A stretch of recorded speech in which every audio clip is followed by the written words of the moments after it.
Back in 2017, a healthy 22-year-old named Nicholas England shot himself in the head less than 2 weeks after being placed on one of the most popular allergy medicines in the world. The worst part? We've known for years that it's linked to depression and suicide. Many allergy medicines block histamine. Singulair blocks leukotrienes. It is one of the most prescribed medications in the country. Tens of millions rely on it for allergies and asthma. Singulair helps prevent asthma symptoms before they start. A decade after Singulair went on the market, warnings the drug could cause mental issues were included in the packaging, but not generally advertised. The drug is montelukast, originally brought to market in 1998 by Merck under the brand name Singulair. The market size is estimated to be almost $1 billion by 2027. An early magazine ad that Merck placed for its breakthrough asthma and allergy medicine featured a happy child hanging upside down from a tree. Asthmatic kids could now breathe easier, and the text assured that the side effects were usually mild and similar to a sugar pill. Fast forward to 2020, and the Food and Drug Administration required the strongest of all of its warning to be added to the prescribing information for Singulair. The prescribing information for montelukast now includes a black box warning, and it states that post-marketing reports have included, but are not limited to, you're not going to believe this list: agitation, aggressive behavior, hostility, anxiousness, depression, disorientation, disturbances in attention, dream abnormalities, stuttering, hallucinations, insomnia, irritability, memory impairment, obsessive compulsive symptoms, restlessness, walking in your sleep, suicidal thoughts and behavior, including committed suicides, tics, and tremors. And the worst part is, all of these can happen in people who have no previous history of any neuropsychiatric conditions. The warning for this drug has gotten so strong, it's not recommended to be prescribed for people who have allergic rhinitis. When Merck first sought FDA approval back in 1998, an FDA analyst relied on the company's assertions that there was only a trace amount of drug that could be found in the brain. However, researchers in Austria have done their own research as well as analyzed the original Merck data and have said that there is wide distribution of the drug into the brain, which is why mental health problems arise. Researchers have asked, why did the FDA not require Merck to go back and do an experiment over a longer period of time to determine if these neuropsychiatric effects were due to the drug? And here is the worst part of it all. After Nicholas England killed himself after being on this drug for less than 2 weeks, his parents soon started to explore the option of pursuing a lawsuit against Merck. The Englands were shocked to learn from legal advisors that they likely had no case. Like countless other potential plaintiffs, they had run into corporate America's most effective liability shield, the legal doctrine of preemption. Preemption is the principle in the law that federal law supersedes state law. Armed with the U.S. Supreme Court rulings on preemption back in the 1990s, companies have increasingly argued that federally regulated products or services,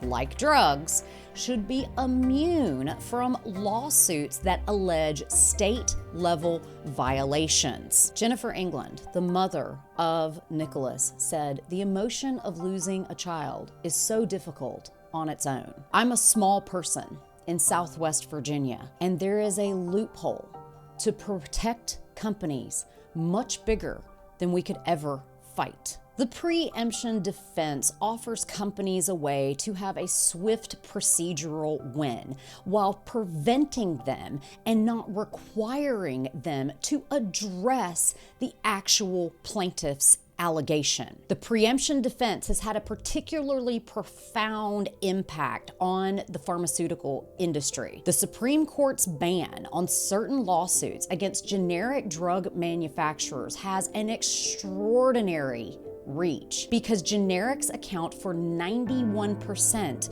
of all prescriptions written in the United States. Name brand manufacturers like Merck can still be sued, but the preemption defense can make it much harder for plaintiffs to prevail. England's family had hoped to force executives from Merck and the generic manufacturers to reveal what they knew and when about the dangers of this drug.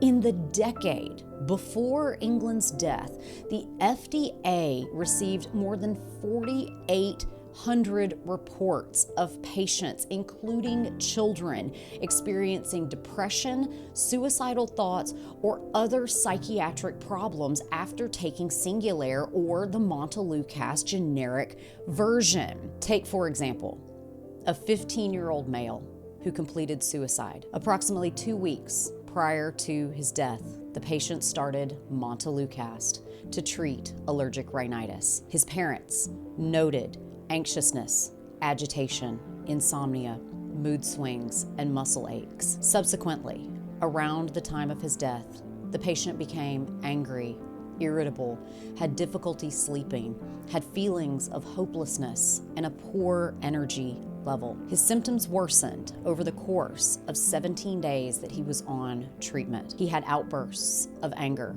and all of these behaviors were uncharacteristic of this child before exposure to this drug. He had no concomitant medical history, no psychiatric history, and had never had depression, and he hung himself. Even with all of this, the FDA concluded that they did not have enough evidence to merit a black box warning, noting that the label already warned of neuropsychiatric symptoms. Fortunately, Merck is facing a slew of lawsuits alleging that it knew from early research that the drug could impact the brain and it minimized the potential for psychiatric problems in their statements to regulators. The lawsuit cites the work of Julia Marschlinger, a cell biologist who has studied the drug alongside colleagues at the Institute of Molecular Regenerative Medicine in Austria. The team found that in 2015, the drug's distribution into the brain was much more significant than the label described, and the FDA cited Marschlinger's work when it required the black box warning. The fact that the FDA simply took Merck's word that the drug was not distributed into the brain points to a major problem that we have in drug research in this country. According to the Kefauver-Harris Amendment, drug companies must show that their products are safe and effective before bringing them to market. The problem is, we don't have access to the raw data, only what the drug company provides. If we truly want to make medications safe and effective, we must require drug companies to give access to raw data. Otherwise, problems like we saw with Nicholas England and the countless others who have completed suicide after exposure to Montelukast will continue.